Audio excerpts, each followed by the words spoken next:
So for this one is a cyclic example, because it says 4 C atoms joined together in a cyclic or circular structure. That's what we're looking at here. And it says C atoms, so let's go ahead and do that. And that would mean they're in a circular structure like this. And then enough hydrogens to make sure they each have 4 bonds.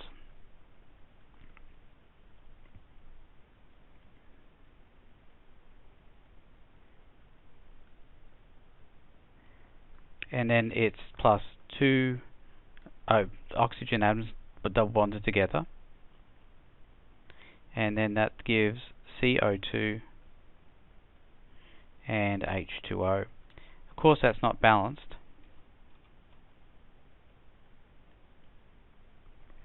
So let's go ahead and balance that. So this would be C4H8, 1, 2, 3, 4 carbons and then 8 hydrogens, plus O2 gives CO2 plus H2O.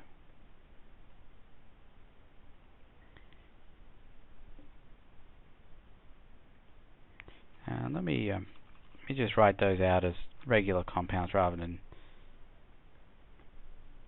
stretching them out like that. There we go, it's better. So that'll be 4 carbons, that'll be 4 H2Os, that'll give 8 hydrogens. Now the number of oxygens here, that's 4 times 2 is 8, and then 4 times 1 is 12, so 8 plus 4 is 12. That means we need a 6 in front of the O2 over here. So what we'll do here to figure this out,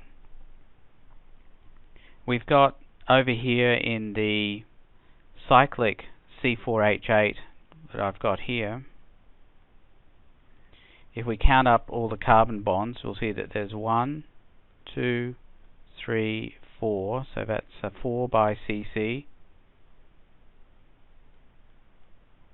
and we'll have 4 by C, sorry, not 4,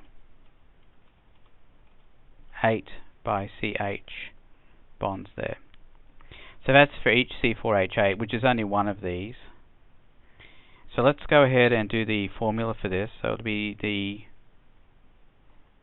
delta H is going to be the sum of the bond energies of the reactants minus the sum of the bond energies of the products. Now, when we're doing heats of formation, it's the opposite way around. It's products minus reactants. But since it's bond energies, then we're looking at reactants minus products. Alright, so let's go ahead and plug all those in. So the reactants, we've got C4H8. That would be 4 times CC plus 8 times CH.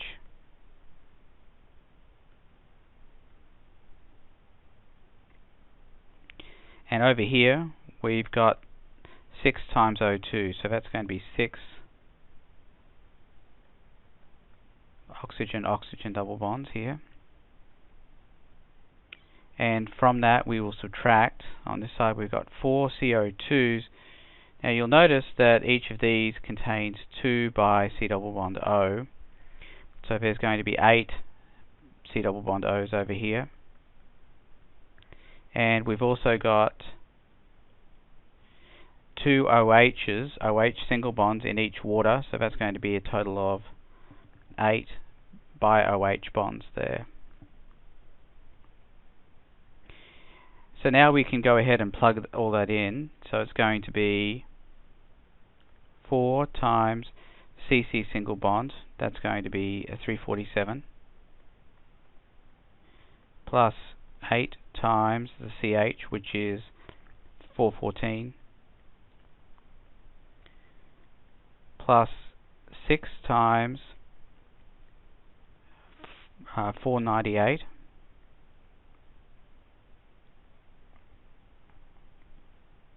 minus, we got 8 times the C double bond O, which is 736, plus 8 times the OH, which is 464. So we would add all of this stuff together and subtract the sum of all of this, which will give us our final answer, and I'll leave you to do the math on that.